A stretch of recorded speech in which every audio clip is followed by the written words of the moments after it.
And now, presenting from across the pond, it's the Squared Circle Relics Podcast. High-time magazine,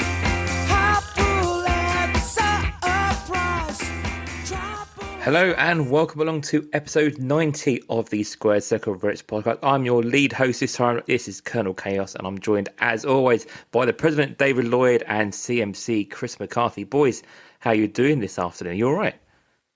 Yeah, not too bad. Before we start, let's kiss the Coke bottle. Mwah. Kiss the Coke bottle. Get right in there. Yeah, I'm good, man. I'm good. I'm just I can't. Behind the scenes, we're recording on a Sunday for a change, so that alludes to something, right? That alludes something's to going down. We've got a guest from America. If it's a Sunday, it means we've got someone across the pond on with us. Over the pond. They're OTP. Over right? the pond. We're across the pond. They're over the pond. Go on. So yeah, it sounds like a good time to in. bring him on board. We've got KGUST61 joining us once again. Kevin, how you doing? And welcome back to the show. I'm doing great, guys. Thanks for having me back. I really appreciate the nod and also the Sunday recording. Appreciate that as well. So thank you.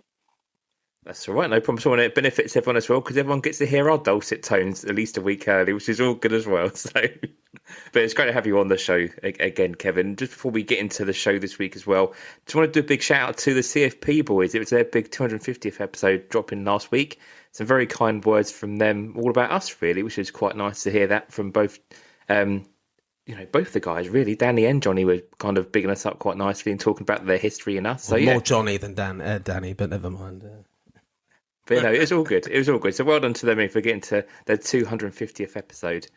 So yeah, we've got lots to get into today. As we've got Kevin on the show with us this week. So let's get into, as we always do, first time round. What have we been watching and what you've been up to, really? Oh, I haven't really been watching anything. You not watched Survivor Series? I haven't had time. It was only on last night. I have a like yourself. I have a little boy. I watched it. Yeah, did you watch it in the night or did you watch it in the morning? I watched it the other night. Well, there you go. Wow. Yeah, I was in bed quite early. Yeah, I did fall asleep in the main event though, so I've seen what happened, but on like reels and catch-up bits of the main event. Okay, Kevin, did you watch it last night, mate? I did, yeah. I watched it live. It was I had mixed emotions about it for sure. I think if you haven't seen it, you could definitely pick and choose a little bit. Some good highlights. I don't want to spoil it for you, but we're going to spoil it in a bit anyway. Okay, so, yeah. No, feel free to spoil. Pretty excited. I was pretty excited to see Liv return last night. That was a highlight for me. I'm a big fan of hers, and she's from New Jersey, like me. So yeah, it was good to see her back in action. It's a shame that she's been injured and doing stuff outside of WWE this year. I think she's had the best year, woman-wise in the WWE. I know it's all been about Stephanie the last couple of months, but Liv all the way through since the start of the year has been putting on banger after banger. She's really good. It doesn't, take away the fact she's a very pretty girl as well, but she's been very, very good, all round this year. So definitely a contender for Woman of the Year, I think, but I'm pretty sure Stephanie McCool will get it. You know what I mean? So yeah, she's really good. Yeah, she just the whole sequence when you see it back, where the match gets decided, that whole sequence with her, it was really well executed. I just thought just very very quick, looked real for me, and no botches. So yeah, it was good. Cool. Yeah, Chris, what else have you been? What else happened in it? Anything good? Well, I mean, I think the main, other than what we've just said about Liv, I think the main thing is the masked man coming out and attacking CM Punk. Where obviously didn't reveal who it was, and I didn't see it because I fell asleep in that bit. But there's some theories going around, and it's Austin Theory. Yeah. Do you guys think it's going to be Austin Theory? Yes. I mean, he's not been around otherwise, has he? He's not been involved in anything else, so it makes sense to bring him into that. Yeah, when I first saw it live, my first reaction was, "Who is that?" And then I was like, I thought it was way too big to be Seth. Yeah. So that was just my first thought when I saw it. And then a buddy of mine, like right away, was like, "I think it might be Theory," and I was like, "Oh, it'd be good for him to come back." Yeah, the top half looked too jacked, didn't it? That's what I thought. That's what I thought. Yeah. The Wheeler Yuta of WWE. It'll be fine, I'm sure. It is funny though, because everyone kind of dumped all their Austin Theory stuff, didn't they? Thought, oh, nothing's going to happen with it. I bet people are clambering now to pick up their Austin Theory stuff again in case he starts booming again. I bet they're not. Not the minute. Nah, I bet they're not. I did see online, someone put on there that CM Punk had like a Steve Austin skull on the back of his shirt, on the back of his jacket, and they were saying that everyone thinks it's going to be Punk versus Austin. Little did they know it's going to be Punk versus Austin Theory. God. 7-Eleven.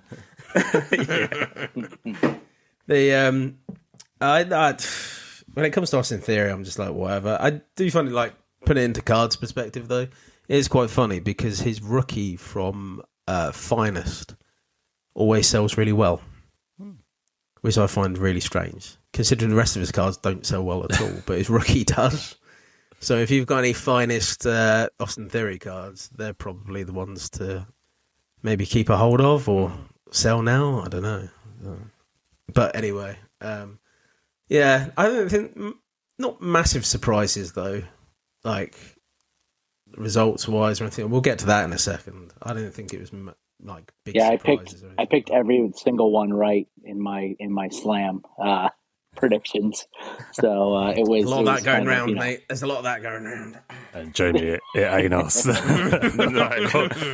When do you want to talk about predictions? Because we did make Survivor Series predictions. Yeah, let's do that before we get into Full Gear. Let's do it now, yeah. So if we start off with the women's title match, I was the only one who went for Nikki Bella just to be different. You guys got that one right. I did not. Dom versus Cena. Dave, you got that one right, and me and Jamie did not. Well, I just follow the WWE storylines of what's bad for business is probably the right move. So, yeah, there you go. Well, you've done well. We all got the women's War Games match right. The good guys won on that one, yeah. And then the main event, me and Dave got it, but Jamie, you went for the Roman team. So that meant, Dave, team won. You got 4. Me and Jamie got 2 each. So nice. Womp womp to us, Jamie. And not only that, we did. I also won. Yeah, we did is it Pro Wrestling Scorecards is what it's called, isn't it? Yeah, Gordo Scorecards. Pro Res Scorecards.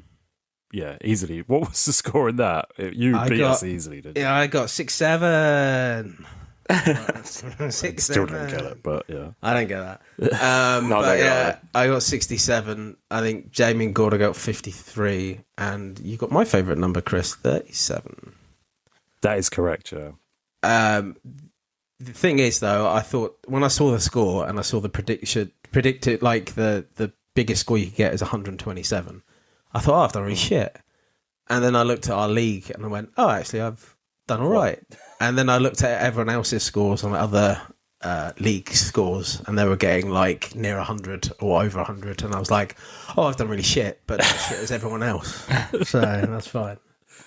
And for some reason, I did this yesterday. I chose like basically the complete opposite of what I chose in our prediction. So I don't know what I'm doing half the time. I think the thing is that was 2 weeks ago, wasn't it? So I guess in theory things have changed a little bit. Maybe you've gone down a slightly different path. Maybe in theory. But I mean, exactly. So yeah, with the league table for Survivor Series, Lloydie 67, me and Gordo joint second at 53, and Chris third with 37 points. So yeah, Gordo took the loss like a champ. He was just happy that I played, and good. I was. Yeah, I got the only one I'm really happy about is that I got the women's War Games match bang on the money as well. The time of it, 8 minutes, yeah. Because I was like, I looked at the previous ones and I was just like, could be fucking anything, but you know what I mean. But yeah, I was happy with that. Jamie, you did all right with the IC match. I was pretty much. I mean, other than the result, but I got the time right on it. I got all sorts of bits and pieces all right on that match. So yeah, pretty good. But I will say, if anyone wants to join on that as well, there's a link available. We put it on our Instagram feed as well. There's lots of different kind of groups on there. So, but yeah, come over and do the Squared Circle faction. It's all good fun and games on there. So, I mean, that was Survivor Series. There's a little code that we can give you to join it, and then it's not just pick who's going to win, who's going to lose. There's a load of different categories in there. Like, for example, from the War Games one, it's like, who do you think would be the first entrant from each team? Who's going to be the last entrant overall? How many kendo sticks and things like that? How many tables are they going to break? Yeah, how many aerial moves? Yeah, loads of stuff like that. It's really cool. Gets you thinking. Takes too much time up as well. A bit of a twist on it. Took me far too long last night to think about it. But okay. Yeah. But yeah, no, definitely give it a go. And as Lloydie said, there is a little code that we'll share on our Instagram feed. So do hop on there and give that a go. And yeah, thanks for Gordo for bringing that to our attention. And then it brings us through to last weekend's fair. So we had the Bloodbath show that was Full Gear. A very, very bloody show. But have you boys had a chance to watch anything of Full Gear at all over the last week or so? No, I haven't. I did not. No. It's the price of the pay-per-view for me. It's just too expensive. When you can see most of it on like the next Dynamite or on like reels and things, it's a little bit too much for me. I don't remember the last time I watched an AEW pay-per-view, maybe the one we were at. Forbidden Door. Yeah. I watched that after the fact. But to be honest, I end up normally, if I do watch it, I normally ended up watching it on Cartrix because they've got it on in the background, and I'm just watching that rather than watching what's going on in the break, to be honest. Like the lead up to the break. So, I mean, Kevin, on your side with AEW pay-per-views, far too expensive for you, or? I mean, I think they're like I used to get them all. Yeah, I used to get them all going back a couple of years, but then I had to stop there. It's just too much to do, and like you said, like you get an opportunity to see quite a bit of the highlights either through different posts or whatnot. So it's good enough for me to see it there. Yeah. Shame though, isn't it? Because like when he did that Tony Khan versus Ariel Helwani, he was actually quite proud that it's a cheap price, and if you join up to what are they on in the States? So they're on Fight TV, HBO Max, and Amazon Prime for pay. Yeah, exactly. Yeah. And they're like, well, if you join us, it's $10 less. It's like $30 or something like that, and it's still like it's a lot of money when you've got pay-per-views coming out of your ears, to be honest, especially when they're so close together. When you've got like All Out and All In really close together and stuff like that, it's too much money, man. But hey, I'm assuming you didn't watch it either, then, Jamie. Sorry, Jeremy. No, I thought I did. I wound up watching.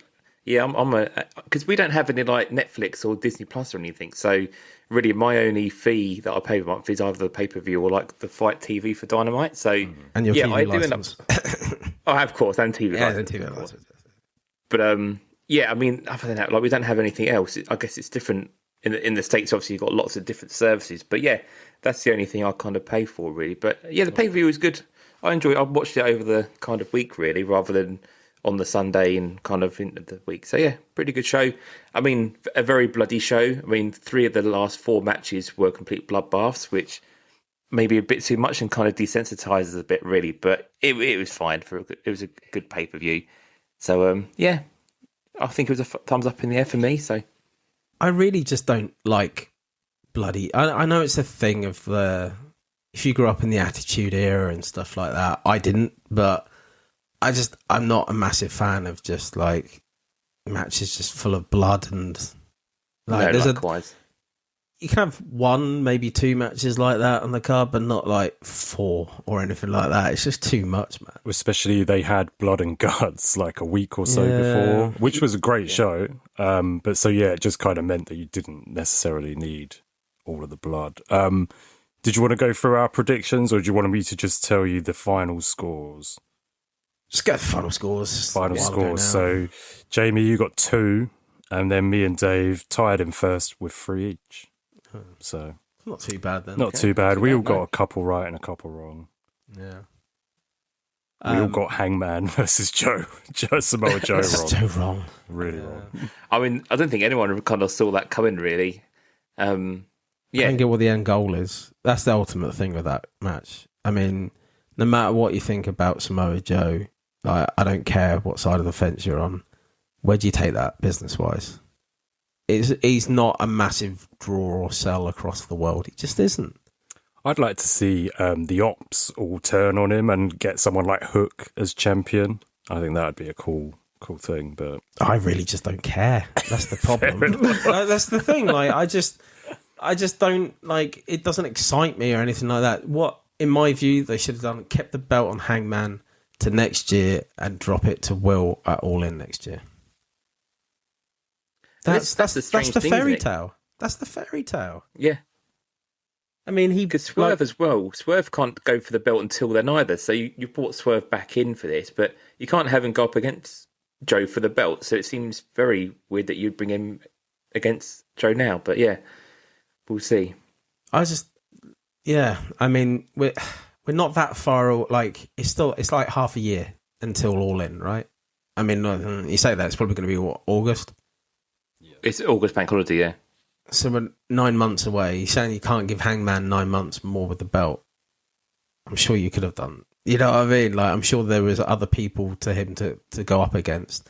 Put him against the Carter. Put him against, like, the Japanese lads that are on there. You know what I mean? Like, there's so many different avenues that you could have done with it. Giving it to Joe just seems like, what? Like, who's going to be... What are they going to do? Like, elevate Hook next? Like, what's their plan? Yeah. I just don't understand. Anyway, I don't want to bash AEW. I like AEW, but I just, stuff like that drives me fucking insane. And we'll get into AEW stuff when we get into our card news as well. But let's just really quickly, before we bring in Kevin to talk all about his latest set, just a quick mention, of course, for the Patreon. So if you want to head over to our Patreon feed, we, as we said before, have 2 tiers. We have our lower tier for £4 a month. You get access to all the shows early. And if you want to join our top tier, you can join that for £10 a month. Plus, you'll then get access to all the bonus shows, ability to vote in any of the shows and what topics we discuss on future bonus shows. You can take part on our Squared Roots show, which we have on our Patreon feed. Plus, of course, you will get our special card, which we'll be sending out every other month. So head over to our Patreon. You can also search for wrestlingcards.co.uk or serpod.co.uk, and that'll take you straight over to our Patreon. So should we move over into our card news and bring in our special guest this time? Kevin, it's that time of year again. We are moving into the Rising Star set for this year.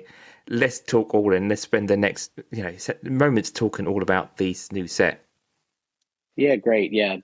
Again, I realized I probably should have just for those that don't know me, that listen to the podcast I've been on before, but I'm just an independent artist. I've been doing cards now for about 5 years. I started out doing like card modifications and started doing some card illustrations and portraits as well. So that's been where I've had the biggest success, I'd say, is in the wrestling space. I started out doing some wrestling star cards and then evolved. I did a playing card deck as well. But the biggest draw, I guess, is the Rising Stars.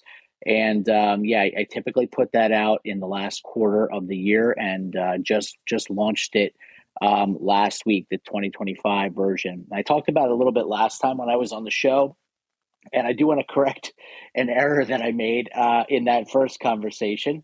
I was saying that I had done 48 cards, but actually I had done, but there's only 42 cards, but there was also a few variants as well. So there are there are that many, but I was on card number 43 to start this set. So it's a continuous set. I add to it every year. So this year is cards 43 through 54. So it's a 12 card set. And it actually was very difficult to make the selections this year. And do you want me to kind of go through the subjects and just kind of tell you like who's in the set, and then we'll go from there. So yeah, okay, yeah. So Zarya is the first card in the set. Then Megan Bain is the next card, followed by Kyle Fletcher, then Zena Sterling. So I'm going to take a pause here. So I watched it. I mentioned this on the show last time, the show LFG, Legends and Future Greats. It's on here in the U.S. I don't think you guys have it, but I watched that a lot last couple of years. So you'll see that there's about 3 or 4 people that were on that show, either in season 1 or season 2, that are part of this. Zena Sterling is one of them. And she was like kind of a favorite to win the show because she was in the final in the first season and in the second season. So I had done her card thinking she was going to win, and she didn't win. So that was a bit of a shocker. So I had her already drawn, so I kept her in the set as well. Number 47, the 5th card in the set is El Grande Americano. It was, I've been a fan of that gimmick. And I know it's not for everybody, but I've been a fan of that gimmick. It's been fun. And he had been doing a lot of really good stuff in AAA, which is why I included him. Then I have Tatum Paxley, Ricky Saints, Skylar Ray, who is formerly Danny Sikelski. She's another LFG. She actually won this past season. Shiloh Hill, also from LFG winner from this last season. And then I have Lainey Reed, Jasper Troy, and Kendall Gray. Those are my the 12 cards that were in. And yeah, it was tough to come up with the final list. In fact, I was polling some of my my connections, you as well, Lloydie, on what I should do for the last couple cards, just trying to figure out who the final list would be. But yeah, it's been a really great start to the sale. I launched it, I think it was Tuesday or Wednesday of last week. Yeah. And yeah, I offered a special cracked ice card. The printer that I used, I guess they just started offering that as a foil parallel. So I ran some artist proofs of that. I offered that for the first 61 sets sold would get one. And that sold out in 9 minutes, which was wow. Yeah, it was really amazing that the response to that. But yeah, it's been really good start to the sale. I'm right around 100 sets sold, so there's still 50 sets left. They still come with one of my numbered parallels, which they have the blue and the yellow and the white, as well as the one of ones, the golds and the metal cards. So there's a lot of really good hits still out there that come with the set orders. So if you haven't picked one up yet, there's still 50 or so left that can be grabbed. The last 2 years have sold out, which is great. Really great response again to these cards. But this is the one that gets a lot of attention because I put a lot of people out there that don't have a lot of cards, and people that are fans of these up and coming potential superstars love to get their hands on these. So yeah, it's I'm really happy with it and happy with the response. And with those the cracked dice as well, I know you're doing the variants with those as well, so it's not just the base, all the variants will also be in that 61 as well. That's correct. Yeah. So if if you didn't get your hands on the main one is the Logan Paul one with the where he's wearing the necklace that has the slabbed card is one of those. Also, there's Dom Mysterio where he's got like a bandana over his face. And then there's the Ava with the mask. That's another variant that was out there. So yeah, there's I think 5 or 6 of those as well mixed in with all the base cards. And I ran it back to the beginning because I thought it would be good to have the cracked ice for those original ones. So it and again, I think people are going to be really excited when they get a Braun Breaker or Jade or a someone. Raquel or Jade Cargill or Roxanne Perez, like that they're going to get something like that. That's a brand new card. So they came out great. And when you guys get yours, I'm sure you're gonna love them. They really look great in hand. I'm happy, very happy with them. And it's pretty cool as well. Like when you've had these sets out before, there's always been someone who's always been on the cusp. I mean, like Jacob Fatu was someone last year who hadn't had a WWE card at that point, and obviously then blew up a bit on his side. And like with Shiloh Hill, like we've just started seeing those promos, and everyone's very excited about Shiloh Hill at this point. I mean, who do you think within this set will be the one that people will start trying to chase this time, Kevin? Yeah, I know a lot of people are really excited that Megan Bain has a card in this set. That's one. Yeah, I hear that. I hear that a lot. Actually, you know what? Most people have said that they were really excited about El Grande Americano having a card in this set. And the one that I think is a bit of a sleeper is Kendall Gray. Yep. She was the Evolve champion, but she's been on NXT like every week. And she's getting a lot of momentum in there as well. So and those are the ones I think. She's got one card as well. She's got the card in Finest, which is a rare in Finest. There's no other card out from her at the minute. So, yeah, that's that. When you're saying you want to give cards to people that don't have cards, she antithesis that sentiment right now. Yeah. You know what I mean? So, yeah. Big, yeah. As soon as I saw her on the list, I was like, I'll be looking for her as well. So, there you go. Yeah. No, that's cool, man. Massively, extremely proud, obviously, of you for doing this again. I hope you do it every year. I really do. I think it's amazing. The thing is, at this time, because we have so intermittent releases as well, you can be right at the head of the curve right now. You know what I mean? With a lot of the stuff that you do. And I, for one, really do appreciate that you do it as well. I think it's a good little chase for everyone. I love that you look to include those special edition stuff like the cracked ice.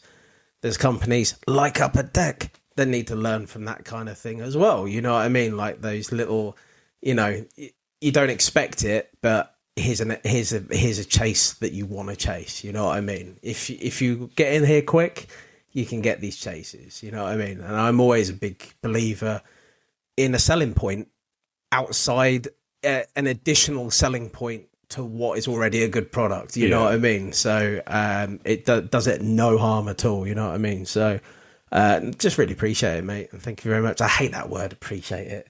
Such an American word for thank you. You know what I mean? It's but no, I really do love what you guys are welcome.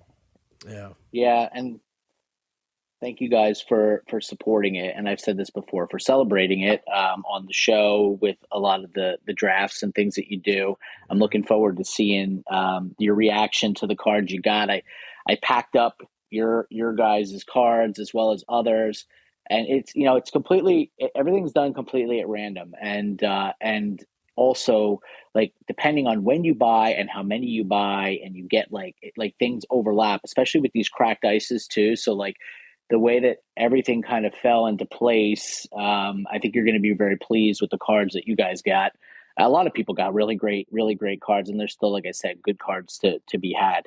But one of the things that I was thinking about as I was going through it, because of how quick, those cracked ice, so they're out of 2. So they all say artist proof on them. They're not numbered 1 and 2. They say artist proof because I wasn't sure what the quality was going to be like because I'd never done it before. So I ran them as proofs. They'll say proof, but just for anybody who's curious, they're out of 2. So I actually have twice as I have another entire set. So what I think I'm probably going to do is they're going to get sprinkled into the hit packs when I do the hit packs towards the very end of this year. So I'm still going to do the charity sale like I've done last year, where the proceeds from the hit pack sale will go to Surfers Healing, which is for people on the autism spectrum, therapeutic surfing I guess it's lessons, but my daughter is autistic. She's done it a couple of times. She loves it. So it's just one that I've close to my heart that I put it out there for that charity. So, but I'm thinking about sprinkling those in there, and then this way, people who didn't get them will have a chance to get them in the hit packs. Nice. Yeah. And the hit packs are really good value for money as well. So looking forward to seeing when they drop later on, Kevin. I guess also just while we're talking about obviously the different chases, obviously we know the 1/61 has sold out, but people, if they buy multiples of these sets as well, can get kind of bonus cards within these sets as well, can't they? Just run through some of the parallels and stuff that's available as well. Yeah, sure. Yeah, sure. So the other parallels that are available. So there's the out of 6, which is a blue. Oh, I forgot. And then there's also the out of 7, which is a black background, and then the subject of the card is actually like in gray scale. But their gear is in color. So it's like a kind of a reverse. And then that's a foil card. So they kind of come across like very silvery. So I kind of call that like a silver foil. So that's out of 7. And then the out of 6 is a blue background, like I said. Then the out of 4 is like a yellow, like a golden yellow background. Then the out of 3 is white. So those tend to pop really nice as well. And then the out of 1, that's a card, is a gold foil. So it's gold background, and then it's like foil printing on it. So it looks really nice and shiny. And then there's also the 1 of 1s, which are metal. And actually, it's kind of funny. As I was looking at Topps Finest for this year, it's got the same kind of thing as my metal cards do. So I was like, oh, that looks very familiar. Cinema season deceased, Kevin. Yeah. Right. Difference is you can see the Kevin's ones. You can't see the Finest cards. Yeah, right, exactly. So so it has that kind of that metal, plating, kind of look to it, like the Finest cards if you've seen those. So, so that's the out of 1 as well. But they actually are metal, though. That's the thing. They are. Yeah, they're very heavy. metal. I guess they're probably. I mean, they're pretty thick. I think you got one of them. You've gotten them before, right? Yeah, I've got 2. Yeah, I got from last year. I got Brittany. Yeah, Brittany Brooks. Yeah, and in the interim, I've had the Tiffany one as well. Which so they're pretty thick. I mean, that's kind of like the other thing about them. They're really really sturdy, and they're really nice. And actually, the ones from this year, they look better even than the ones I've done in the past. I don't know if you noticed this or not, but if you look at the older ones, they're very, not that they're dark, but the black lines are a little heavy, it seems, on them versus what you would see on the card versus the metal plating. These ones, they look really clean on this latest set. I use the same place to print them, but I was really happy with the quality of that. There's also a couple other numbered cards that aren't in the potential hits. They'll be in the hit packs. Is the out of 5, which is the puzzle back. Oh, nice. And then the out of 2, which is a purple back. I had done those for another charity at one point in time, so I always keep those, and those go into the charity sale, so we can give back a little bit. Any idea when those are coming out? Yeah, I'm hoping in the next couple of weeks. I have to organize the cards because I still have hits from previous sets that were left over from the last hit packs. So I do want to make this a very Rising Stars 25 and Cracked Ice Forward hit pack set. So I've got to get those incorporated into the mix for the card packs. And I ordered, the labels for the packs and stuff from one of my friends that does those for me. So I'm ready to go. I just need to organize the cards. So I'm hoping before the holidays that I'll launch that sale, because I'd love to make a donation before the year's over. Nice one. Nice. Just really quick, I know when we spoke, when you were on the show before, Kevin, obviously you said that you're always kind of improving kind of the way you're drawing and things are getting better over time. What have you found really between last year's set and this year's set that you found that you've improved yourself or found that you've done different this time around? Yeah, I would say I've been noticing that it's taking me longer to do things, and I think it's because I'm putting a lot of care into the design and also the actual drawing itself. Making sure, like for instance, like if you look at Zaria's card, if you guys have seen it or I've shared an image of it, like she's wearing like a lace, like kind of like like mesh like shirt underneath, and that took a really long time to get that to look the way that it looks. And I think that that's the thing, is that I put a lot of time into the actual artwork to make sure that it looks clean and nice, and that it's something that people will want to collect. So I would say that that's kind of the thing, is that I've been really spending more time on each one, which it's a blessing and a curse. You get really good cards, but there's just not as many this year as I've done in previous years. But yeah, that's probably the biggest thing that I'd say that I put in, is putting more into each one. And you said on eBay and stuff, we've been looking at for your own stuff that you don't have in your own collection. How's the eBay searching for your own bits and pieces? You picked up anything or done anything yourself that side? Yeah, I think I grabbed like a Dom Mysterio numbered card that was out there. It was pretty reasonably priced. I just was looking at it. I was looking at it last night just to see like if there's anything new that was out there, because I hadn't looked in a little while, because I haven't had anything new out in a while.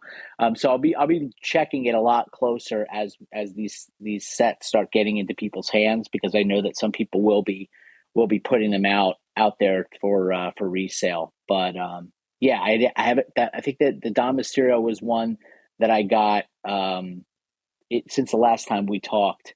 Actually, I got to meet him at SummerSlam. Okay. I gave him a copy of his card, and Nice. and he signed one for me. Nice. That's awesome. The puzzle back. Yeah, That's cool, man. yeah. I like that. That's cool. Well, we're going to be doing a draft again. So we have 4 of us have got 8 packs between us. Yeah, we got 2 packs each. We got 2 packs The each, draft. and then but the difference is this time round, hopefully we will be filming it as well. Yeah. So whenever it comes, we're going to try and keep the hits under wraps until. The only thing is, Tommy's place where he gets it shipped to, they do like They to open. take everything out and photograph I it all. think they won't with this. I'd be surprised if they took him out. But They didn't last year, did they? it was a different company last year, so he's with a different place. But I think we'll be okay. Yeah. Because they're like a sealed pack. He might take a picture of the front, but you won't, in theory, see the hits in theory. So, but we'll wait and see. We'll see. Anyway, so Yeah, as soon that's as, something I do too. I try to. Just so you guys know, when I'm packing them up, I'll try, if there's a really good like card or two in there, I'll put them in on the inside, so that when you open up the pack, you don't see them straight away, and then this way, when you open, the good ones are usually hidden, so you'll see them when you open them up. We appreciate that. So as soon as they land on terra firma on our side, we'll I think we're all ready to go to do a live and get us all around the campfire and do it and do the clips. Hopefully it'll be not the full thing, but we're able to clip it up and put it on Instagram to do like the big hits and stuff like that. Yeah. So looking forward to that. It's gonna be fun. Is there any other questions for Kevin while we've got him? The only one that I had really is I have a saved search for your stuff on eBay, so I'm always kind of looking for different stuff.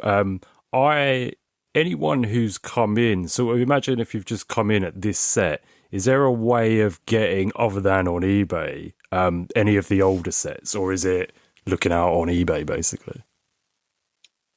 If you're looking to get your hands on the older stuff, I do have a few copies of each one, very, very small quantities. If somebody is looking for it and you want to reach out to me on Twitter, that's probably the best way to get me if you want me on X.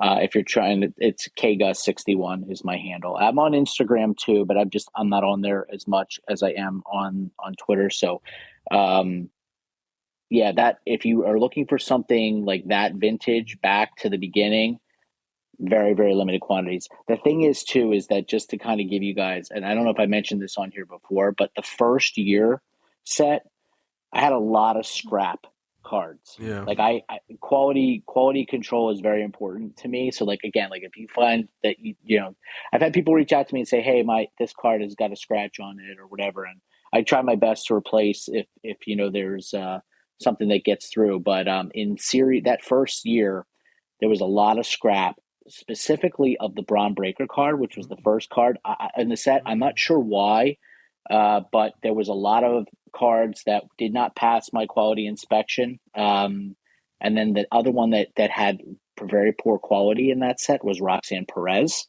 So those two cards, for some reason, the quality on them did not shine through. So I have a lot of singles of the other cards because I wasn't able to build as many sets as there were printed. So I think there was, so like if you're looking for like singles, I definitely have singles. If you're willing to take a lesser quality of like a Braun or a Roxanne, just for your own PC or whatever, I have those as well. I don't really throw cards in the garbage. I label them as scrap, not for sale, and that's where I store them. But yeah, if you're looking for like a whole set, again, like I would say, reach out to me. It's funny though too, because that first year, somebody bought all of my inventory at the end. Like basically was like, what do you got left? And I think I had like 30 sets or something like that, or 25 sets, and they bought all of the sets. Wow. And they got, and for that, they got like a bunch of the hits as well that were left. And like, but I've reached out to that person a couple times because people have been looking for Series 1, and like he hasn't responded to my messages. So I don't know if he's just not on X anymore or what, but yeah. And he never bought anything else from you? No, That's didn't buy the mad, other isn't it? sets. Wow. Yeah. That is Yeah. awesome. So, but that's what happened with that first set. Like somebody was just interested in buying me out of it. And I was like, okay, yeah, sure. I gave him a price to buy it out. And yeah. Man. Wow. Nice. Well, expect a message from me on Twitter later on. Yeah. I saw you, you followed me. Yeah. That was you who just recently followed me, right? Yeah. Cool. Nice. Right. So, shall we move on in that case to any other questions for Kevin? We'll go through to our Upper Deck news for this week. Cool. Go on then. Let's do it. Right. So, first things first, and so SP Game Used. So, this dropped just after we had our episode last time round. So, we've done some ripping ourselves with here. We've been in breaks. If you want to get hold of the stock over here in the UK, it has now completely sold out over at Sports Card Trading. So it is now only available across the pond. So if you do want to order, that's where you're going to have to get it at this point. We did interview Billy Celio. So if you are seeing in the free feed, you'll see both parts 1 and 2 have now gone up. And if you're a patron, there is the full 2-hour interview of Billy Celio from Upper Deck talking all things SP Game Used. But it's been out obviously a little while now. Have you boys been watching any breaks? Have you been in any more breaks? And what's your overall now? It's been out, just over a couple of weeks now at this point. I mean, Kevin, have you been rumbling through SP Game Used at all? Not yet. No, I haven't. It's funny because I'm a hockey card collector too. So like Upper Deck, it has the same brands for that as well. So I've definitely had the game used for hockey breaks in the past. How was last year's product? Like they had the game used last year too, right? No, or no? This is the first year. This is Black Diamond last year. Very similar type of product though. Got you. Yeah. Okay. Cool. There is stuff in Black Diamond that is the same, like the belt relics and on cards that look exactly the same. But it's just half the price. Yeah, third of the price. Third of the price. Yeah, it's a lot cheaper. I don't know. To be honest, I've only been in like 3 breaks of it. Actually, 4 breaks. I tell a lie. I was in a card tricks break of it the other night. I haven't really hit much. I've hit a couple of bits and pieces for Jack Perry. That's about it. Nothing huge. I have some PTSD from it because I had Jack Perry. It's the one thing that I could have hit that was massive. A quad auto to 15 came out with the Bucks, Okada, and Jack Perry, and I was on the wheel. Okada went first, then Matt Jackson went, and I was on a 50-50 with Nick Jackson, and I missed out on it. So that's a good couple of $100. Yeah, exactly. Fuck the Jacksons. So not the singers. But yeah, no, it is what it is, man. I've won, you guys know me, I've won a lot of coin flips on wheels before.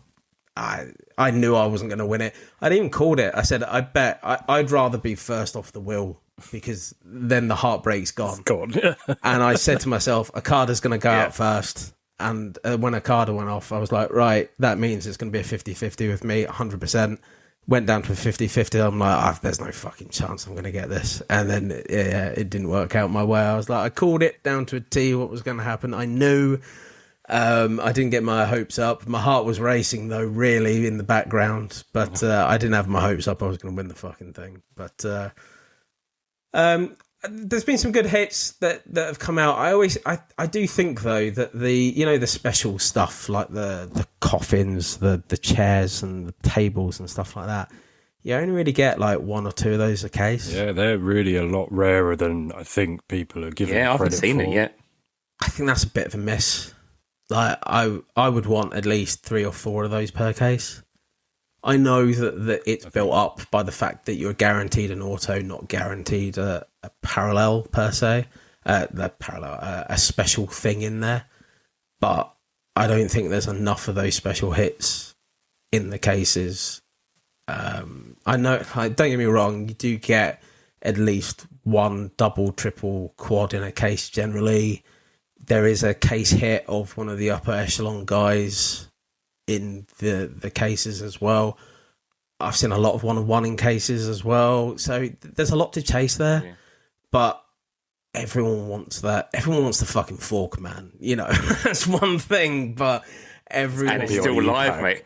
It's going to be on E-Pack, isn't it? Yeah, exactly. But everyone, I haven't seen anyone pull a guitar yet. I haven't seen anyone pull a tag rope yet. No. I haven't seen... No. You know what I mean? These things should... I've seen the belt relic come out. I've seen one belt relic. One. I just think that's a bit of the miss for me, because I think when you talking about SP game used... Do you wonder if they put more of those in, then it drives the price of the box up? So would you prefer a $200 box with more of those types of hits, or would you prefer just to keep it as it is and keep the price point around 100? Well, I think you've nailed the head a minute ago where you were saying you think it might be on E-Pack. The fact that this is sold out in the UK, there's loads of stuff being ripped, and we've none of us seen any on eBay or whatnot. It does make me wonder that we know some of that's going that way, and maybe they become the E-Pack chases, and I think that's probably the way to keep the price down in hobby, but keep the E-Pack price at that higher premium price that we know it always is going to be, in theory, knowing that you've got those big chases probably still out there.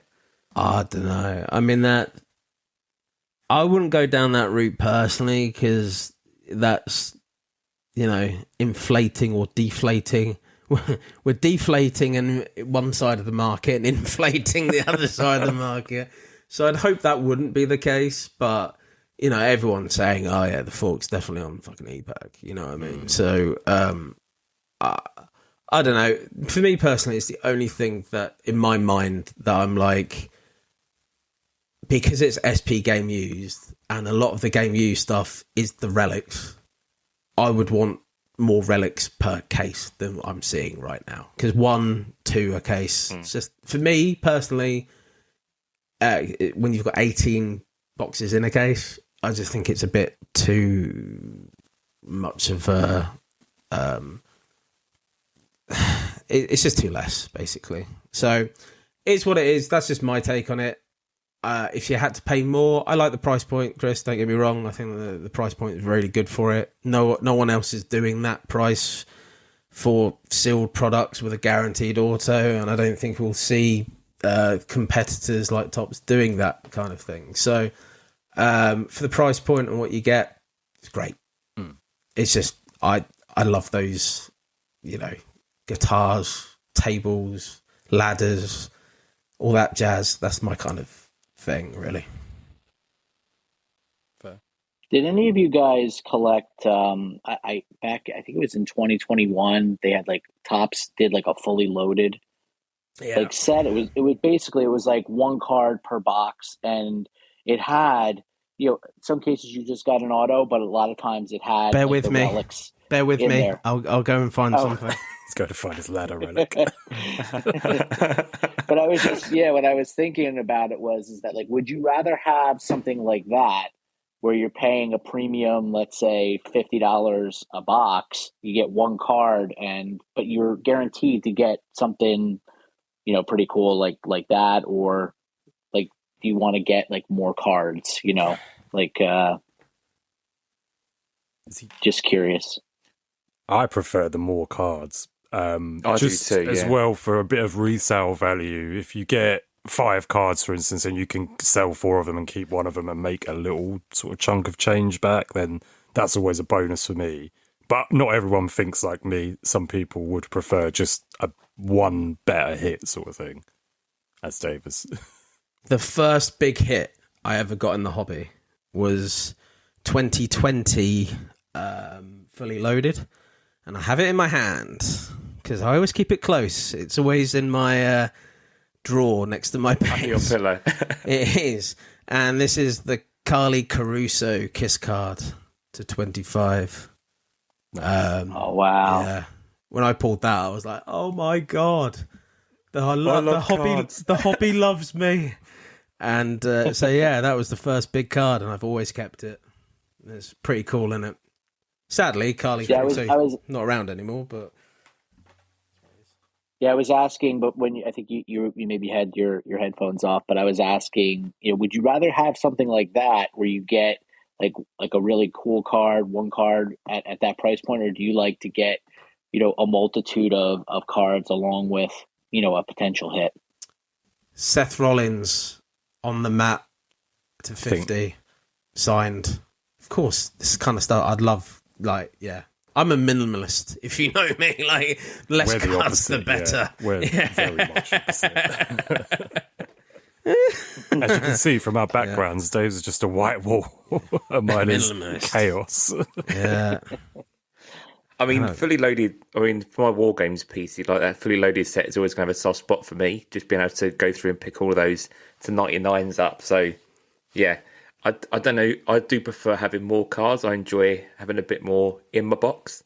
But I feel a bit short. If I paid a lot of money and then you'd have just the one card that turned out to be total shit, then I'd be really upset. At least with the hobby box, you've got a bit more that you can recoup there, really.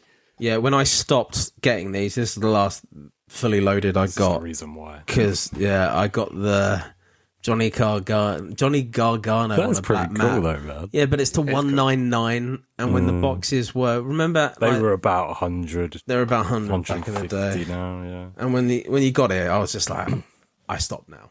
See, my 2021 one, I pulled a ladder relic of, it was a auto of Damian Priest, but he wasn't really, he was still just out of NXT, and for me, that, I was like, oh wow, cool ladder relic, but I wasn't very convinced on Damian Priest. Yeah, I'm still not. Fair love.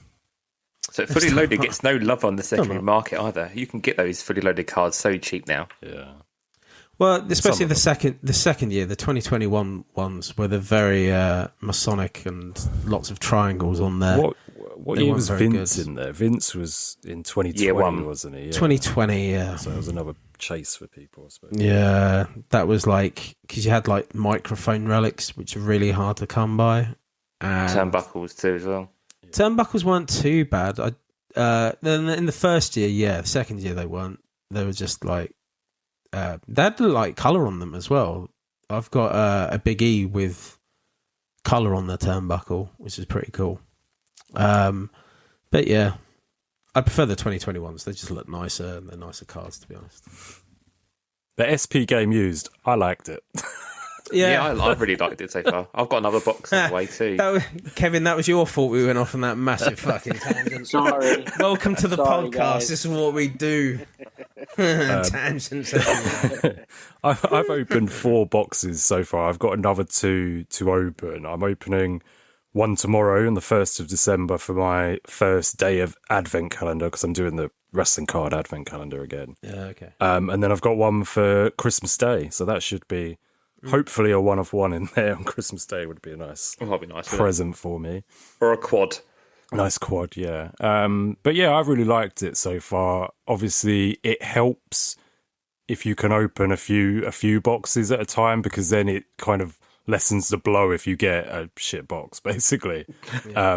The Adam Page ladder relic I've got is one of my favourite cards in my collection now. And like Billy was saying about the acetate on the front, as I said then, I think it makes it look really high end, and yeah, I'm looking at it now. It looks really nice. Nice. So yeah, I'm happy with it. Cool. Nice. So yeah, I mean, I will say, I'll try and go into a few breaks for you guys, picking up a few names for you guys. The only thing I hit was a Jack Perry relic for you, Lloydie, which is just a blank canvassy type one, but it's on the way nonetheless. But it's fun. Oh, mate, that's out of 50 anyway, isn't it? I can't remember. It's just like, the black shirt one. I think it's like the green. Oh, so, that one. Oh no, the green one. Oh yeah, I need that. Thank you. Yeah. I take what I can fucking get, mate. To be honest. So thank you very much. But no Thunder Rosa, Chris Statlander, and nothing else, unfortunately. So yeah, sorry, Chris, but nonetheless, I will keep on trying when I see these little cheap spots here and there. So let's move away from SP game use. Let's go into a bit of match date moments. So as of yet, we've still got no full gear ones. So I guess just really quickly, just for a couple of minutes, any predictions on what you think the gold or the blue is going to be in the view? Or Samoa Joe will be the gold. It's bound to be. What was the sort no of idea. Well, we still haven't had the match dated moments for the blood and guts yet. But that was just a dynamite. Yeah. That was just a dynamite. So that shouldn't get its own release. Do you know what I mean? They only do the pay-per-views for these normally. Well, I did reach out to our man Billy. Obviously, we know that he was trying to get something to kind of signify blood and guts, but yeah, I have reached out to him. I haven't heard anything back from him, unless he's messaged while we've been on air. But yeah, nothing for blood and guts. I know either, but when he mentioned it before, he was talking about trying to get like an individual set for blood and guts, wasn't he, or something? Yes. Yeah, like they do Grand Slams. Yeah. So yeah, I don't know. I don't think we'll be getting it on Match Day at Moments, though. What? Yeah. As far as I know, we will. That's what he's going to try and be. Yeah, that's what he said. I don't think it will be, because all I'm saying is that they've not done it this year for any Dynamites. Yeah, they've done it for the other pay-per-views, but Blood and Guts wasn't a pay-per-view per se. I thought it was supposed to be out as soon as possible, and I was surprised that it wasn't out on Friday. Yeah. I was surprised that this one wasn't out. Yeah, Full Gear wasn't out on Friday. What, so I'm surprised it's been very quiet on the Match Day Moment side, really. I think you're right, though. I think Samoa Joe is probably going to be the gold. I think Mark Briscoe will probably be the blue with the TNT would be cool. belt. Yeah, I would prefer that over. I think the other title change was FTR, so I wouldn't mind an FTR blue, but I think it will be Briscoe. And I think there wasn't really anything else shocker-wise, really, that would deserve to be a blue or the gold, really. So yeah. I don't know whether you might get Swerve returning potentially on a card, but maybe that could be. I'm not sure otherwise, really. But yeah, a few options. But I think we're pretty much bob on there. The gold will be not maybe featuring Hangman, but it will be linked to Hangman. So, it will be that match, but hopefully not Hangman. No, exactly. Absolute bullshit. So we'll wait and see what happens with Match Day Moments. And again, if we hear anything, we'll let you know here. Moving through to some top news, so just really, really quickly, Topps Royalty. We've had some further previews this week, so we've got some one-on-ones of all the creeds. We're also seeing Kari saying some ring gear bits and pieces, which look great, really good kind of ring gear with lots of colours, sequins and all that within it. And really just getting ready to kind of see what date is going to be released.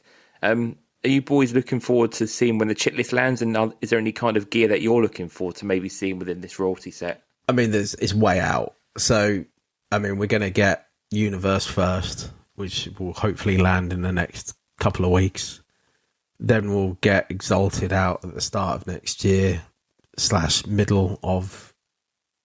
I'd imagine it will be like January time, but what's the betting they push it out even further? They can't land Universe then put another set out straight afterwards. I'd be surprised. And then they'll have Royalty out probably like halfway through next year. Like, they're way behind. They're supposed to have all these 3 sets out before the end of this year, so they're year one. That 8 months behind that they were, I think that's very visible now, right? So I think the next at least 6 months or so, I think they're behind. I think they're behind about half a year. So I think that's what we're going to have out, these 3 sets in the next 6 months. So you put that every 2 months from now, potentially, or every 3 months from now. I think that's kind of doable as what we're going to get. And I don't think we'll see any more sets. The problem is that the start of next year is April, because you have to work it from no, I tell a lie.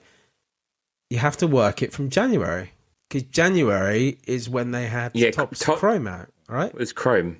So that's the end of January. Yeah, Panini started at WrestleMania, yeah. Yeah, so you're screwed, because you have to have all these 3 sets out before the end of January in order to hit the next year, because all the rookies of this year start at the end of January.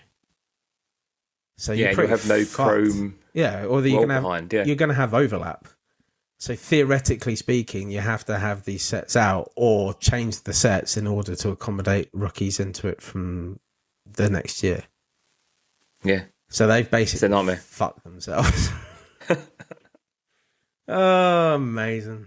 I don't know. I'm really looking forward to Royalty. I think it looks amazing. If that is the level of stuff that we're going to get in Royalty, amazing. Hopefully that's going to have the patches, right? The WrestleMania patches and like the debut patches are going to be in there, we think, yes. right? Yeah. So the Logan Paul first autograph patch on there, hopefully, and stuff like that. But as I say, where are they? So, I mean, we saw mock-ups and sketches of them. We saw like mock-up designs, didn't we, from the start of the year? And they're still out there doing the signings of the cards now. So they're so far behind. It's unreal.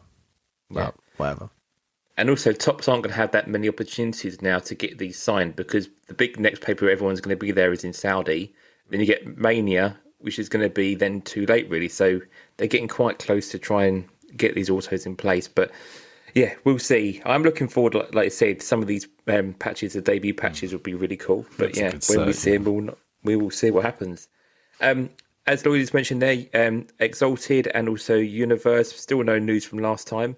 Universe was supposed to go on pre-sale on the 17th, I think, wasn't it, originally? But that's still got no new date on there as of yet. So we'll wait and see if that does drop before Christmas. But we did have something which cropped out the blue. So Topps X Bape. I think, Lloydie, are you going to lead us off with this Topps X Bape that landed last week? Yeah, so he joined Albert Square in 1998 as a police officer. He was the pride of the family. Well, he's the pride and joy of the family. He had lots of story arcs while he was in Walford. He feuded with Grant, developed feelings for Tiffany, clashed with Phil as well, with his brother Gianni, formed a relationship and alliance with Sister Sam. Eventually, the feud culminated with Beppe being fired from the police force and basically attempting to frame Grant with Tiffany's murder. But he did see Grant leaving the country upon learning that the latter faked his death for his criminal job with Phil. After that, he was here and there throughout the storylines. He partnership with Phil and Steve Owen. Remember Steve Owen? Great character. He's dead, isn't he? He died. Yeah, he blew up. Grant let him blow up. Yeah. He also he had a storyline with his ex-lover Sandra over the well-being of his son Joe. He had a minor STD apparently. Amazing. And he also had well, not a three-way, but a love triangle with Lynn Slater and Gary Hobbs that I'd completely forgotten about until I read it recently. He ended up leaving the Square because of his mother's funeral. Shall we move on? So before we do, let's do our best Beppe impressions in that case. Fucking hell. Topps Beppe! Beppe. Beppe. Beppe. Beppe. Topps Beppe. So that's Lloyd's thoughts on Topps Beppe. Yeah. Kevin, what's your thoughts on Topps Beppe? Yeah, not as in depth as what Lloyd just went through, but I kind of like the artwork stuff. It reminded me a little bit of like the Keith Shore type art. But every time I see it, and I mentioned these to you guys too, like it's very simple, which I think it's got appeal to it just from that regard. That they can draw something very simple and you kind of can take away from it. Oh yeah, that's Shawn Michaels, or that's CM Punk. Like I said, I put a lot of time into my stuff, so like I'm spending a lot of care to make sure that noses and things like that look good.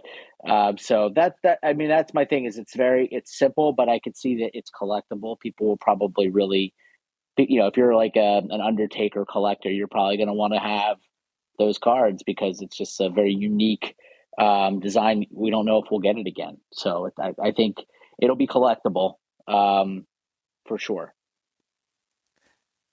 I think I'm not really a fan necessarily of.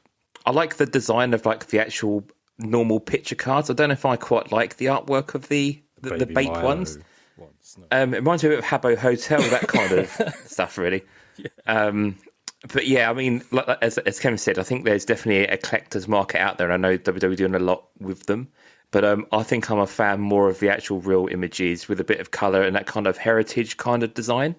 I think I might try and maybe pick up a few of those. But yeah, that's kind of my take. What about you, Chris? And Lloydie as well. What do you think of them? I struggled with this one. It was really out of like left field, and maybe I'm just not cool anymore. But Bape for me was like cool 20 years ago, maybe. And maybe I'm just not like up on my streetwear. But I just didn't think it was like still a huge thing, but maybe it is. It's really simple. Some of the base cards remind me of those trivia game cards. Remember those rookie cards? They remind me of that, but I do quite like the autos. I don't know what it is. I just think that are they on card? So I've seen some that are on sticker. So there's a Rhea Ripley I've seen doing the rounds of Spawn Niche on sticker, which is, I guess, maybe is why it's come out so quickly. We've not seen previews from anybody, but yeah, I've not seen any on card yet. Although the preview photos made it look like they're on card. Maybe that's what I've seen. Yeah. But yeah, I think they looked kind of clean. But yeah, other than that, I'm not a big fan of it. I think if you were at Survivor Series, I can understand that it might be something you want to pick up as like it's meant to be like an exclusive to there or something, isn't it? But then you could get it on the website as well. I don't know. Yeah, so it's available on the Beppe website this week and also in the Beppe store in London. But if you were at Survivor Series, you could also get it at Survivor Series as well. So it was £105 in the shop and it was $175 at Survivor Series. But again, this is sold out really quickly, so it is on the secondary market. There's no guaranteed auto on it either. There's two parallels, one baby Milo. Yeah, not guaranteed. Yeah. Can I finish off with my view then? Yeah, go for it, Lordy. Yeah. To bookend it, it's wank. Right, let's move on. Let's move on. I mean, it's a cheap price point. It's nice and colourful. Jamie, it's wank. It's wank. Okay. Well, it's colourful. That's it. Goodbye. Right, let's move on then colourful to Topps Now. Again, something that hasn't really been hitting much of a home run on the Topps Now side. We had the War Games poster, which I assume, Lloydie, you missed the War Games poster. War Games. You got to do the War Games. War Games. Beppe. War Games. Beppe's War Games. So, so that obviously was this week. And then we've had, since our last episode, Maxine winning the IC belt. So we were back onto the belt train. We had Ziggler's return. So this is him doing an elbow drop.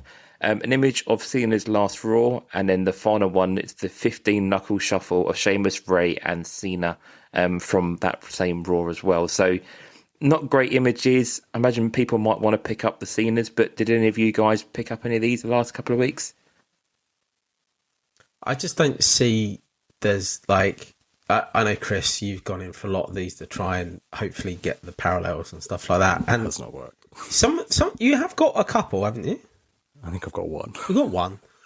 But I mean, people can do that, and that's cool if you want to do that. For me, I mean, mine would either be one card just for the sake of having that card, which I think I have done that a few times. But I think they're well overpriced. Like £8, yeah. I think that £8's too much. I really do, because it should be a £5, I think. It does not cost them £8 to make that card. There's no way. But I'd say Topps now, not many. There's no autos, nothing special in these. So only if you're a big fan of any of those guys, and you maybe want to pick those up.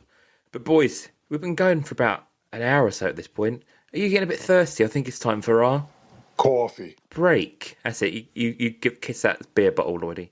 So let's go through to our Coke bottle. There you go. So let's go through then to our coffee break. Lloydie, get us ready for our next tournament. What are we doing this time round? So this time round, quite cut back, really, because last time we had like a 32 women's tournament. It was mad. So this time round, it's only an 8-person tournament. This is for the Intercontinental title. Yay! The only difference is, so these are all people who I've seen as the Intercontinental champion. There's a couple I had to miss out, but these are the ones that I thought, yeah, why not? I want to see them wrestle in a tournament. And changed it up a slight bit, just a tiny bit. So Jamie and Chris, you both have 2 halves of the draw. There's going to be a stipulation on the first round and in the semi-finals, but the final of both your blocks, i.e. together, the one big winner, that will just be a normal match. And Kevin, you'll be the decider who the champion will be this time round. Oh, wow. Yeah, so you've got, you crown our Intercontinental champion. Okay, so the show opens. Kevin, where are we? Think of a place in the world. How about we do it in Toronto? Oh. Okay, we're in Canada. Okay, so hello Canada. Hey. So Jamie, you're up first. What's that all about? You have got Mr. Perfect versus Seth Rollins in an Iron Man match. It's a 30-minute Iron Man match. You don't have to take us through 30 minutes. Just give us the clip notes. I will go through the clip notes. Okay. So the match starts. Seth Rollins starts with the usual cackle right in the face of Mr. Perfect. However, when this is happening, Seth Rollins, he's got his mouth wide open. Mr. Perfect does his famous chewing gun smack, spits it, hits the paddle, chewing gun goes straight down into the mouth of Seth Rollins and begins to choke. As he's panicking, Mr. Perfect is a good guy, but he's also very competitive. So he hits the perfect plex on the Rollins, which does cause like a Heimlich type response. So it dislodges the gum, but he's also done the perfect plex. So it does mean he can get the 3 count, and it makes it a 1-0 advantage in just the first couple of minutes. So a 1-0 for a little while here. It then goes through the rest of the match. We're getting into the kind of the final 10 minutes of the match. It's quite back and forth. However, the match does go to 1-1 after Rollins does a Phoenix Splash off the top. And Seth can't actually believe he's actually hit this Phoenix Splash, because normally he just rolls through and it's totally blown his mind that this has even happened. But anyway, nonetheless, because he's in shock, he's actually still covering Perfect to make it 1-1. Anyway, as the match goes on, we're into the final minutes of the match. Seth Rollins goes up for a curb stomp, but Hennig himself catches a leg of Seth Rollins midair, locks in a figure 4 leg lock. As the clock counts down for the final few seconds, Rollins can't hold anymore. Go to 2-1. Mr. Perfect goes through to the semi-finals.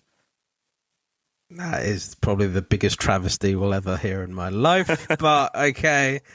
Your next match, Kevin Owens versus Ryback in an I Quit match. So here we go. Kevin Owens enters the ring and starts putting his plan to action of what he was going to do. He's a smart guy, and he knows Ryback isn't the sharpest knife in the drawer. He also knows that if he can get through this match very quickly, it'll be a lot fresher against a tired Mr. Perfect who has just done an Iron Man match. So he starts to go through the match, and he stands there in the ring and starts to pretend that he's forgotten what type of match type this is. So he grabs a microphone, and he goes to the microphone, Ryback, do you know what match type this is? Gives Ryback the microphone. Ryback instantly goes, I quit. End of the match. Kevin Owens goes through in 18 seconds. That's good. Oh, really good. It's the kind of thing that he would do as well. So I'm pretty impressed. Chris, moving on to Chris. Uh-oh. You've got Daniel Bryan versus Cody Rhodes. He can be dashing or otherwise in a best of 2 out of 3 falls match. You just wait to see what's happened to Cody. So this is happening in a parallel universe where Cody never left AEW. Okay. His career has dwindled quite hard. He's grown his hair out, so he's got long hair now. He's doing like a surfer gimmick type thing, open shirt, board shorts, sliders. If he gets booked on a pay-per-view, doesn't happen very often. He brings in like a surfboard with him each time. Anyway, he's basically like the main guy on Being the Elite, BTE now. That's his main focus in life. He hasn't won a single title since his TNT Championship win in 2020. I don't know if you remember back sort of that kind of era, he did a thing where if he lost the match or lost a match, he couldn't challenge for the world title. Do you remember that? Yes. So he's done that now with every title going. He's done it with the TBS, the TNT, the TNA, the national, the international, the television, the tags, the trios of speed, so on and so forth. The IWGP, everything. Juggalo, he's done it all. He's now saying this is the last time he'll challenge for the WWE Intercontinental Championship in AEW. Somehow that's happening, and I'm not sure how. We're going to let that slide. He's just say we're in AEW. but we're challenging for the WWE title. Anyway, 2 out of 3 falls match. Daniel Bryan wins 2 out of 3 falls, and that's that. Cody can never challenge for the Intercontinental title again. Or any title. Again. He's done. Yeah. All right. Well, he's off all my tournaments for the rest of the time. No, that could be in another parallel universe. He won 2-0, did he? Yeah. Okay. Bryan did, To be fair, this is the first match Daniel Bryan's won, and he's been in like all tournaments, so I'm pretty impressed. Thank you. There you go. Okay. Right. And the last one on the first round is the Big Show versus The Miz in a fleshlight on a pole match. The only thing is, I didn't stipulate how big the fleshlight is, so it can be it can be girthy, it can be small. It's up to you. Fleshlight on a pole match. It is the most explicit. It's the only kind of explicit stipulation we've got in the tournament, and it is The Miz against The Big Show. So we're in a parallel universe again. We're in a different one this time. It's where the Attitude Era never ended, because that's the only way I could kind of get this match booked. Otherwise, it's in the Attitude Era. You can do whatever you want. You can say shit, piss, motherfucker, bikini matches, giving birth to hands, and having fleshlight on a pole matches. So why are we having the match? That's the big question here. Exactly. Okay, so backstory on this has been building ever since The Miz and Maurice, they split up. Basically, Maurice saw The Big Show in the music video for the Thong Song, which is a song by Cisco in 1999. Big Show's actually in that music video randomly. Anyway, she liked what she saw. She said, je ne sais quoi, or something French. Anyway, they dated. I don't want to know the logistics of how it happened, but at some point, Big Show got a custom 3D printed fleshlight made of an exact replica of somewhere. I'll let you imagine where that is on Maurice. Anyway, fast forward another year or so. Maryse and Miz are back together. She is Big Show's hoe no more. But the Miz catches wind about Big Show's big fleshlight. He's not happy. He challenges him to a fleshlight on a pole match. Stipulation wise, Miz wins. He gets to bin the fleshlight, and if Show wins, he gets to keep it. Okay. So we've got there. That's why the match is happening, and also it's been just shoved into an Intercontinental Championship tournament as well. So the match is randomly. So we've got to actually get the real stipulation, the actual thing in. So the match is going well. Miz hits the skull crushing finale. He's climbing the turnbuckle. Boom, low blow. He looks around, and it's got to be Kane. It's Kane with the low blow. And he basically says to Miz, look, sometimes when the Big Show's having a match, I like to go in his bag and get the fleshlight. And yeah. So Big Show hears that, and he is pissed. He doesn't want it anymore. He doesn't want someone else using his fleshlight. So hits Kane with a chair, and then helps the Miz climb the turnbuckle to get it. But then Miz realizes when he's up there, he actually doesn't want to touch it. So he kind of just kicks it off, just nudges it off with his foot, and ding, ding, ding, the Miz is through. We made it work, Dave. I like that you were like, I can't book this unless I can explain how we got here. Yeah, I couldn't just go into it right. This is a fleshlight on a pole match for no reason. So we had to have some backstory. There's a Kane. Like I can't let him destroy it. I need it. Oh, so yeah, I've got a Daniel Bryan Miz. Yeah, you do. Nice. Okay, so first of all, I can't top that. So well, we're going to go to Mr. Perfect versus Kevin Owens in a no DQ match. Yeah, so I mean, this is going to be a fairly straightforward match. I mean, this might even be the bathroom break match, judging by that. So the match starts off, and mayhem is expected because this is really not within Mr. Perfect's game plan, really. So he hits a drop kick, and then as soon as the drop kick hit, he needs to kind of think about what his game plan is going to be, because this is not what he's used to. It starts going through his pool of knowledge and can go back in time and think, well, actually, we could do this like Brett versus Austin, being no DQ. So he goes for the ring bell, does a figure four around the ring post, choking with the cable, all the kind of thing from WrestleMania 13. However, as a result of this, Owens then turns into kind of a Steve Austin type role, which actually throws Mr. Perfect off. We get a bit of a brawl around the outside, lots of metal, ladder spots, and all that kind of stuff for a no DQ match. During the match, Owens goes for a package pile driver onto a ladder, which then Perfect reverses into the patented neck snap. Knowing the Owens injury, keeps hitting these neck snaps over and over again, but he's just not going for the pin. He's trying to do as much damage as possible. He's completely snapped with this idea of no DQ.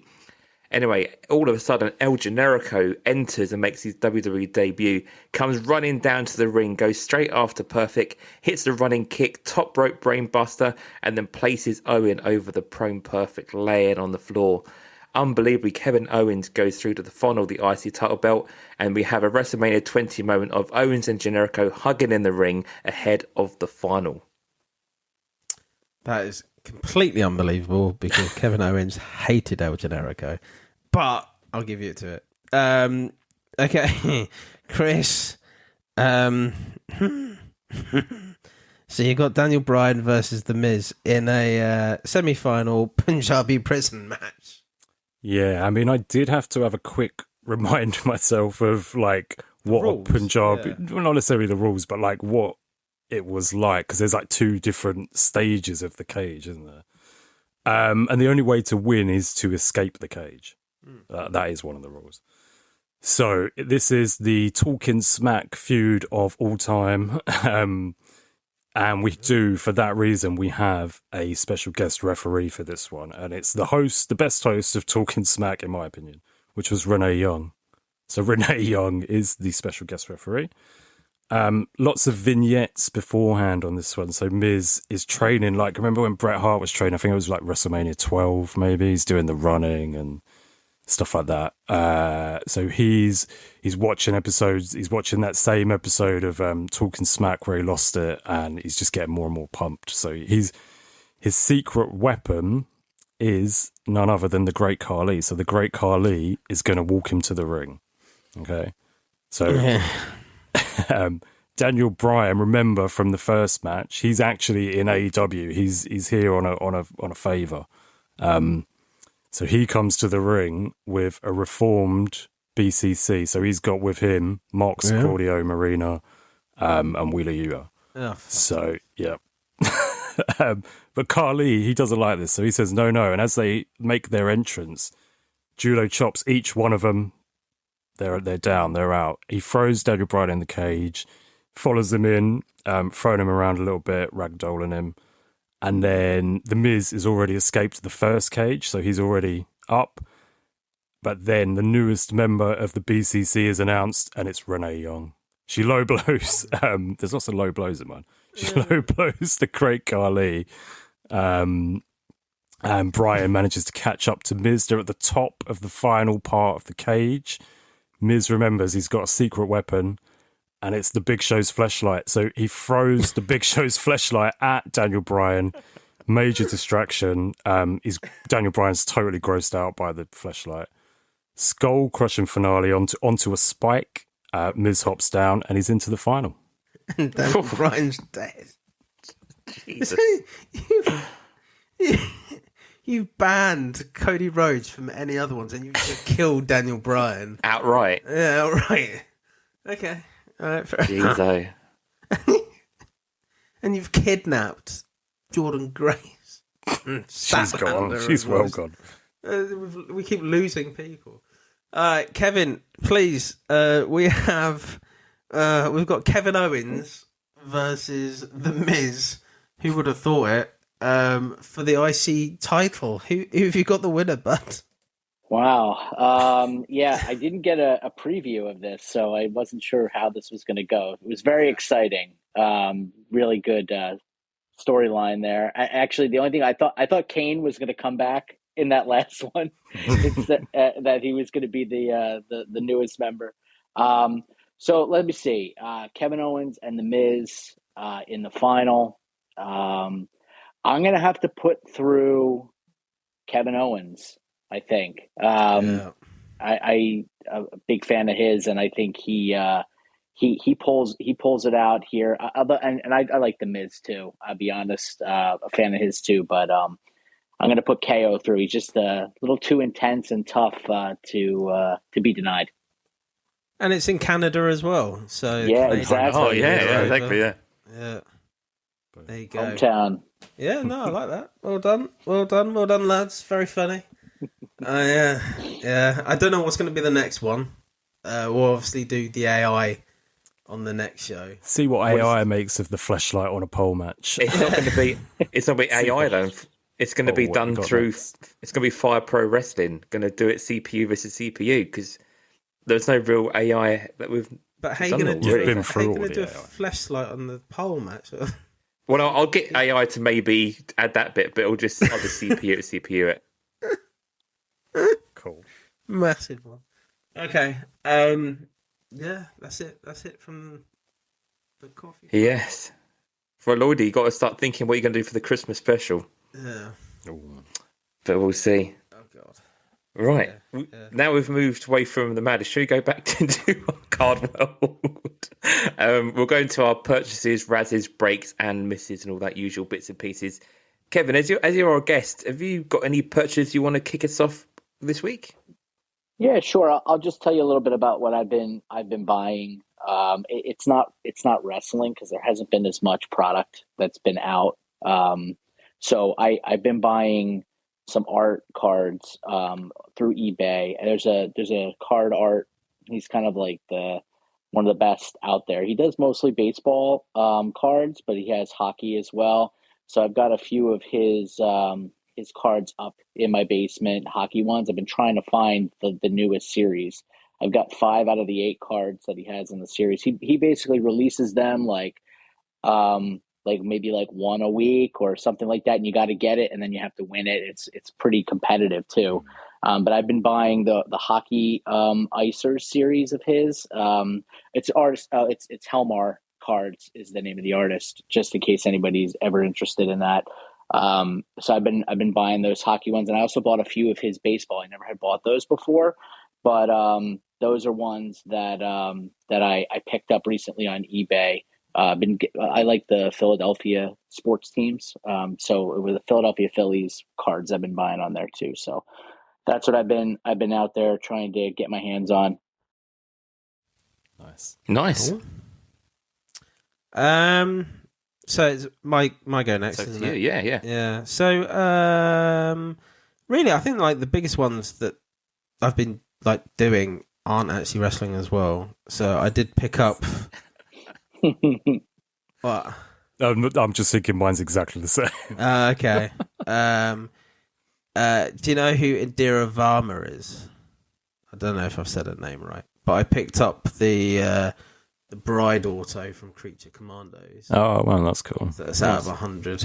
So that's like one of the top achievements to get. So yeah, I got that.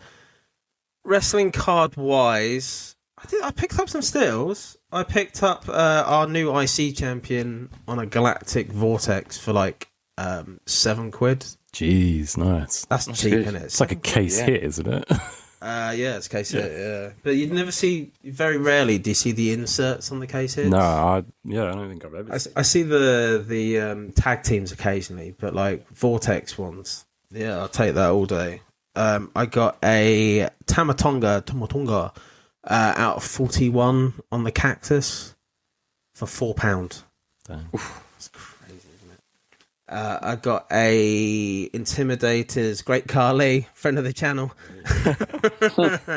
I got the Intimidators out of 25. It's like a negative, like really shiny though. I think that was for like a tenner.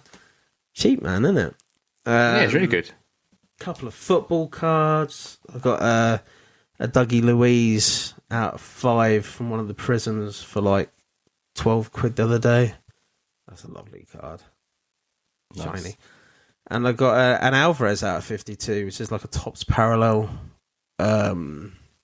shiny for a £5. And that's probably worth about £30 in itself.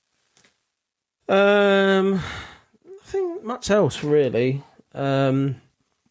Have I got some stuff in ComC? I did actually get a Sheamus out of 41 Cactus for a lot more money than £4 a couple of months ago. I forgot about that. And I did pick up, like, around about the same time, and I never said it on the show, I did pick up a Coco Beware King of the Knights. The Birdman. So I've actually seen him wrestle. I actually saw him wrestle in 92 in WWE. I think he lost against Barbarian. But I've always wanted one of his cards. And yeah, I like Coco. Yeah. Like it's green on, like colour match as well, right? Yeah, the green card. Yeah, those ones are nice. So I thought that was quite cool. I do need to get the Crush and Smash and Mr. Fuji of that at some point, because I've seen Demolition. Those three as I've seen Demolition. the Demolition one quite a few times. But I've seen them. I saw them wrestle as Demolition as that 3. Yeah. So I'd like to get them as the King of the Knights as well. Yeah, I think there's a Smash one on ComC. No, yeah, and I need Smash. There's a Crush, and I think I can find a Smash quite easily. So, yeah, it's just money to do it, really. Outside of that, nothing really. Just buying a few bits of James Bond. Not as much as Billy, but yeah, quite. Billy spend up. Yeah, but outside of that, I'm just trying to think. Is there anything else? I don't think there is. Move on. All good. Cool. I mean, mine will be fairly quick, actually, to be fair. So I've just been trying to end of the year, kind of pick up and tidy out some of the things I need to complete, really. So I'll start with the Orange Flash Select from 2022. So I've actually now got the complete concourse. So the last ones I needed $1 Million Man, Bron Breaker, Austin, and Indy Hartwell, just that last 4. But I mean, someone's done a bit of a splurge on ComC and sent a load over there, so I picked them all up for like $3 or $4. So that's now the concourse Orange Flash done. So I'm now on to the next ones up, which is all good. Picked up a couple more of the film strip relics off ComC. A guy put a load of Randy Savage stuff up, so I managed to pick up the SummerSlam Savage and Flair, and also the Savage and Ultimate Warrior. So got both of those on ComC for a good price. Also picked up a Forbidden Door, the green, so the Brodido, FTR and Hertz Syndicate one. So that goes into the was seeing this live kind of PC. And the last thing I picked up, a card I've been looking for bloody donkey's years, the Flair and Factions cards. There's like the Nation of Domination and DX and all that. The last one I've been wanting is the HBK one, which hasn't cropped up for a long, long while, but someone put it up for $20. So I grabbed that just a few days ago. So yeah, I've now got all of those relics and all of those inserts. So yeah, just kind of clearing out bits and pieces really. The biggest loss I had planned to buy this week was all my Advent. So I got that metal sticker album from last time round. I saw that they had a load on Super Power Toys. It was doing 10 packs for 16 quid. I went there on payday and the item's been taken down. So someone's either listened to the pod or they weren't available anymore. If it helps your pain, I picked you up for, I'm just checking the price, £1.34. It's about a bundle of 20 stickers for that album. So I'll send them over to you. Yes, I'm not going to do it for Advent now. I am just going to try and complete it. So that'll be my task next year. So I might hit you up on some singles anyway. Well, I'll just give you them, yeah. Okay, thank you, dude. So Super Power Toys, I shouldn't have held off. I should have grabbed them when I saw them, really. So that's it, pretty much. Really nothing else major from my side. So yeah, Chris, over to you. Cool. First of all, let's get the elephant out of the room. I went rogue on KGUST packs and grabbed 3 Percys for myself. So, Dave, you actually put that idea in my head. Did you go rogue and get yourself any personal packs? I had got one. You got one. Oh, there you go. I don't feel bad then. I did feel a little bit guilty, like getting stuff outside of the draft.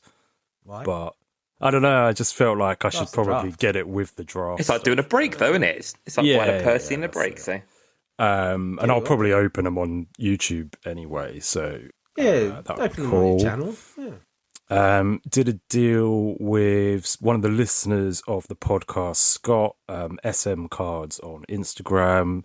So it started off as he heard me saying I was looking for some UFC cards last time. So we did a little deal on 3 autos, Tito Ortiz, Chuck Liddell and Michael Bisping. So they're exactly the kind of era of guys I was looking for. One-Eye Bisping. Yes. But then Scott just had mentioned in conversation that he's probably going to be downsizing his collection a lot. So ended up, the deal went from 3 autos to 28 autos in total. But it was a big deal, but it's also, helps him out get rid of a load in one go. And it helps me out because, I don't know if I've mentioned this on the podcast yet, I've booked into Vendor a card show early next year. So I need some like generic kind of stock of like autos, and I've got a lot, but this should just help bulk out. And I was completely like transparent with Scott, and I said this is the reason I would buy this many. So I was completely honest about my intentions of what I'm going to be doing with them. So yeah, shout outs to Scott for the deal on that one. And then that's kind of it for wrestling. I have got other stuff. I've been really into football, so soccer stickers lately. No, it's football. Sorry. It is football. Sorry, Kevin. It's football. That's all right. But just for don't mind me. Not handball with occasional punting. We punt. But yeah, I've got really, really into football stickers the last few weeks. I grabbed a box of World Cup 2010 stickers. It's 100 packs. Basically, I was looking for Cristiano Ronaldo or Lionel Messi stickers. No Fabio Capellos, no? There's no managers in it, thank God. But so I ended up ripping through 80 of the packs. And then I hit what I'm calling a God pack in stickers, which was like a shiny or like a foil of the World Cup trophy. And then it had Messi and David Beckham in it as well. Ooh. So when I hit that, I was just like, oh, that's good enough for me sort of thing. I'm not going to keep going to try and get Ronaldo. So yeah. I also stayed on football stickers. I bought 4 boxes. I haven't had these in hand yet, so I haven't ripped them. 4 boxes of Champions League 2017-18 season. So basically, this is the Mbappe rookie year sticker, which does really well. Beppe. Mbappe. DeMarco. Yeah. Beppe DeMarco. So yeah, I'm going to be ripping through them when they come. And last thing on football stickers, Jamie, have you gone in for these? The EFL, so the English Football League stickers. Mate, they sold out so quick. They are really hard to find. I've ripped through a few tins. I haven't managed to get a box yet. But yeah, Lou, my youngest son's really enjoying these as well. So yeah, I'll be on the lookout for some more. Any MKD? I haven't had the shiny or the foil yet. I have had the Southampton, but I haven't had the Cambridge foil either yet. So hopefully soon. And then last weird one from me, and this was like really impulsive, an impulse buy I saw on auction and was just like, oh, fuck it. It was Game of Thrones Season 6 by Rittenhouse Games. I don't know. I haven't watched Game of Thrones since it originally aired. I mean, I was a big fan of it when it originally aired. I got quite a good deal on the box, so I think that swayed me a little bit. But you get 2 autos per box. This specific set has like dual autos, and it has, you know, Sophie Turner, Maisie Williams, and some of the bigger stars in it. So yeah, just sort of random one. I probably will open that one myself, but if I have a change of heart beforehand, I might take it to the show and see if I can sell it there. But yeah, that's pretty much it. Other than I won some boxes for my advent calendar, so you'll see them over the next sort of the month of December. But yeah, that's it from me. Oh, talking about football cards, I got my Trent in a gold frame out of 8. I got my Jude out of 2020 shirt relic, and then the Jude and KDB K Bizzle out of 1 out of 10 as well. Nice. All from FC Cards. So FC Breaks. FC Breaks. Yeah, awesome. Really cool. Forgot about that. Nice. A good spread of all across in it, really. Random. Yeah, lots of random shit. Nice, happy days. Right, let's just go into our final segment then. We'll go into our Top Slam side of things. So, Top Slam, as always, drop in a hell of a lot of various bits and pieces. Start things off with the Survivor Series watch party. Did any of you boys get onto Top Slam during the watch party yesterday? I guess, Chris, you're the one that was up live, so did you get onto that? No, I totally forgot about it. I'll be honest, the last time I turned on Top Slam was probably the last podcast we do. I've not been hooked as I was kind of when it first came back. I'm struggling a little bit. I'm waiting. Okay. But there was a good thing that happened this week. Let's go through. So I don't think there's been loads. I don't think there's been loads. Yeah, watch party. Don't really care. You don't get much out of it anyway. So you only get coins. You don't get any diamonds out of it. So what's the point? No, don't bother. The next thing you've got on, I did go mad for. It's the one thing that I did actually spend out on this week. So let's do this thing. Yeah, so their Black Friday deal they were doing on Slam, if you want to do a bit of spending, as Lloyd just alluded to, they did finest die cuts, and I think there was guaranteed hits on this as well when I was looking yesterday. So, yep. Lloydie, you run us through with the finest die cuts, and how did you get on? So basically, you got a legendary up to 75. So they haven't sold that many, to be honest, yet. I don't know if they're going to keep on doing them until they say out. They're like $9.99. You get one of the 4 die cuts in there. So there was the what are they called? Show stoppers, the turn, intimidators, finishers, and full segment. Yes, full segment. So I got far too many packs of this yesterday. On Black Friday. I did actually get the rear showstoppers, and a lot of people wanted that. I actually did get, as part of that deal, I did actually get an iconic Dolph Ziggler I needed out of 25. Iconic Dolph Ziggler I needed out of 25, which I've been needing for a long time. So I was quite happy to get that. But yeah, I love them. I think they're really cool. The design on them are really nice. Yeah, it's a bit of a hit financially wise to get them, but you get some coins with them as well. Some diamonds with them as well that you can buy packs with.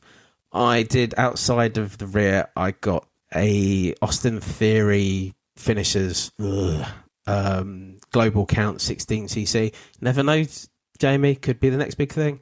Could be. A Damian Priest Intimidators, a Bailey The Turn, Seth Rollins Showstoppers, Bron Breakker Intimidators, and Jake the Snake Roberts full segment. So really, like, Bron, Jake. I like that Jake one. Yeah. I've been collecting the Showstoppers Rollins because I like the cheese boots. But they're really cool. Look at the shine on them. Like, they're really cool. Yeah, I love them. I think they've been a great thing to have. I love when you can buy and guarantee the legendary, because we all know how difficult legendaries can be to hit. Even though it's the 75, it's still worth it, I think. And I've had more inquiries about some of these than I have done a lot of other my legendaries lately. So, really cool. Might have to buy a couple more before, but we'll see what happens. Before it goes away. Yeah. So the next one, Museum Collection Series 2. It's exactly the same as Museum Collection As it was Series before, 1. yeah. Just with different people in it. I do like the Museum Collection set, though. It's never anything I was put off from before. So, yeah, they're all nice. I did go ham, because, again, you can put coins in, obviously not for Iconics, but definitely put coins in. A bit like Chris, I haven't been on to Slam since the last episode, but I was on there last night and I put all my 200,000 coins that I had stashed up into Museum Collection Series 2, which is fine. I mean, I've got some nice hits on there, and it's a relatively nice looking set, really. So, yeah, I mean, for what it is, it's fine. It's just not my favourite. It's just not my favourite. It's all right. No, yeah, that's it. I mean, that's so much to say, really. If you like Series 1, you can now get Series 2. Then we go through the Topps Black and Gold. So, again, similar to sorts of things we have seen before. Have you got any thoughts on this at all, boys? It was very black. It was very gold. And that's all we've got to say about that. And then we finish off with a bit of a different take to the pay-per-view set. I know we normally do get the pay-per-view set, but we had a bit more of a dedicated set for War Games San Diego, a bit more variety on this. Did you boys pick up any of these War Games cards? War Games? No. No, not really. A few bits and pieces, but not a lot, really. Sorry. Go on, say hello. I got the fifth man. Say hello. Hey there. Hello. It's your first time on the podcast. There you go. Can Stanley say Beppe? Debut. Stanley. Yeah, I Stanley, think it is his pod. Can you say Beppe? Say Beppe. Beppe. Oh. Beppe. Good. That's a good Beppe. There you go. Go and see your mama. Nice. So let's round up Top Slam. So we ain't really got much love for Top Slam this week. A few nice things. I do. No. I was gonna Dave's say, got loads of love for it. other than die Getting cuts, up Best for not week much love. phrases. Yeah, for all of us. Yeah. Nothing too exciting except die cuts, which Lloydie loved. I loved it. Oh, it was great. Do more die cuts at okay prices going forward. I'd love them. So, anything else Top Slam, or should we get out on this Sunday? Let's get out of here. Let's get out of here. Right, Kevin, we'll let you do your plugs first of all. Give all the details of your website, any other thing you want to plug, and this floor is yours. Yeah, great. Thank you, guys. Yeah, again, I really appreciate not only you guys talking up my sets, but also, investing in them, even individually, hitting up and getting cards, even after, Jamie, I know you hit me up for some cards also after. So I really appreciate your guys' engagement in this whole process for me. The thing is, I would do more, but I don't know what you've got. So okay. I don't ever want to come to you and be like, have you got this? You know, Yeah. But I'm like, have you got this? I feel cheeky asking half the time. So because I don't know what you have in your stock, basically. I don't like to keep my old sets out on the shop. Like the shop is usually just pretty current for the most part. But yeah, I do have a lot of stock of the older cards too, and that's where the hits come in, and they come into the hit packs. But yeah, if you guys are ever looking for any of the old stuff that you don't see, there's a good chance I have it in my inventory. I just don't like to keep everything out because they go into storage. And my wife has some very strict rules about how many of my live sets can be lying about in the area that I have associated for it. So, so if you're ever looking for anything, you can always reach out to me. The best way to get in touch with me is through Twitter or X. I'm at KGUST61. Like I said, I have that same handle on Instagram. If you want to try to hit me up there, I will get back to you. It'll be a little delayed. My shop, I have a shop on Big Cartel, and my address is kgus61.bigcartel.com. And you go there, it'll bring you right to my shop, and you can see what I have up there. Right now, I only have the Rising Stars. I still have the Superstars and Legends from 24 up there, and also my playing card decks are up there as well. If you're interested in any of those, if you want anything else that's older or what, just reach out to me on X or however. That's the best way to get me. But that's my shop. That's my my social media plugs. So again, appreciate you guys, and yeah, hit me up. Nice. Thanks, mate. And also, don't message Lloyd on Instagram because you don't want that. Don't message him on Insta, all right? Just X. Okay. So let's go through our plugs and bits and pieces. So first things first, as we've mentioned, the Patreon previously, just a final plug for the Patreon. So as always, if you want to join, you can join for as little as £4 a month to get all the shows early. So just for a bit of clarity, if you are a Patreon member, you will get this either later Sunday or first thing Monday morning. If you were on the free feed, you would have to wait nearly a week for it to kind of appear. Same with the other shows, you get the weekend early and you get all the bonus content. So we'll have our set reviews and much, much more. If you do join our top tier, you get all the benefits of the lower tier, but you also get the ability to vote on any retro sets that we do, any other bits and pieces that we do, you'll get an input on that. But of course, you can come on and join us for Squared Roots as well. We are sending out our Christmas cards. This is going out to all patrons. So regardless if you're top tier or lower tier, you will receive this as a thank you for being a patron this year, but also it should entice you to become a top tier member into next year as well. So I think, Chris, these are in hand. I don't know when these are going out. Next Monday. So these are going out Monday, is it the 9th? Monday the 9th, so you'll get your... Wrong. That'll be the 7th. Monday the 7th. No, Monday the 8th even. The fucking 8th. There you go. Monday the 8th. So it'll be out on Monday the 8th. So you'll get our Christmas card, and it's a special image for that. So look out for that. And if you do want to upgrade from there, you can. Got to do a very special mention to Tony Vella over at the Wrestling Card Guy store in Phoenix. Done us a bit of a deal. I won't obviously reveal all of it, but just do a bit of looking online and you'll see what he's been doing recently. But we have got a very special auto sweepstake for current members of the Patreon and for any new signees who sign up from now up until the end of January. So we'll give you more details on the next episode, but if you want to do some snooping online, you can get into that. But it will be a very special thing that we've not done before. So looking forward to that. Let's not spoil it, but it's definitely true. It's true. We're doing it. And then we'll leave it there. So yeah, we'll give all the details on the next episode. But again, if you do want to sign up now, you'll definitely get into the hat for those sweepstakes. And as always, we are into holiday season, so we are looking for your holiday messages, highs and lows of the year, anything for next year you want to kind of talk about, or even share some of your favourite moments of the SCR pod this year. The mailbox is pinned to our Instagram feed, and if you want to do that, you can. And again, we're taking those now, and we'll be releasing those on our final Christmas episode before the end of the year. So lots going on our side. As always, we've got more shows lined up until Christmas anyway, but we have got November Squared Routes available now for you as well. If you want to leave a review or anything like that, please do. And again, if you want to find us on socials, we are at the Squared Circle Relics Pod on Instagram. We are at SCR Pod on X.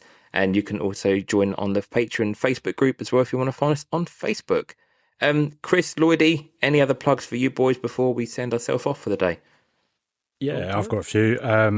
So card show. Good day. I've got a few. Yeah. Card show. So as I said, if you want to spend your Valentine's Day next year with me and Jamie, then come down to the London card show. That is on Saturday, the 14th of February. Jamie, you did get clearance, right? I did, yes. Thank I did. God. Thank God. Well, I've never been to a big card show here, so like this first time I've done a big card show. We don't tend to do. You did the national. We do. Yeah, but not over here. I've not really done big ones in the here. UK. It's Yeah, okay. it's totally different. So it's yeah. I mean, we've got the Sunday to do something Valentine's based, but yeah. I thought, I've got a lot of stock I need to. I've got a load of NASCAR cards and stuff that I need to move that aren't on your eBay, and I've just got a load of like random stuff. So be a good opportunity to go down there, do a bit of sort of mingling and kind of doing a UK card show. Really, you can come and work for Cambridge Trading Cards for one day. Exactly that. Exactly. Exactly. So Cambridge Trading Cards on Instagram and YouTube. Had a few new videos go up in the last few weeks. Obviously with AEW SP Game Used. The 4 boxes I've split into 2 videos, and then we'll have the Advent going out soon. And tomorrow I'm doing AEW Metal 22 versus Metal 2025. So that should be interesting to see both the sets together. Other videos coming out soon. I've been picking up some old packs of Slam Attacks here and there when I can. So I've got Rebellion. I think I've got a whole box, and then Superstars, which has Roman Reigns, Dean Ambrose, Seth Rollins, Charlotte Flair, and Paige. All of their like rookies. We won't get into that right now. But yeah, it should be quite a fun one to watch as well. And that's about it. Dave? Nah, that's it for me. He's good. I'm just happy to be here. It's just all right. Happy days. Let's get right, out boys. of here. See you next time. Kevin, thanks a lot for coming thanks. again. We'll see you Thanks for very coming. soon. Thanks. Thank you, Kevin. And everyone, have a great rest of your weekend, and we'll see you here for episode 91. Cheers, all. All right, so long. And fuck something.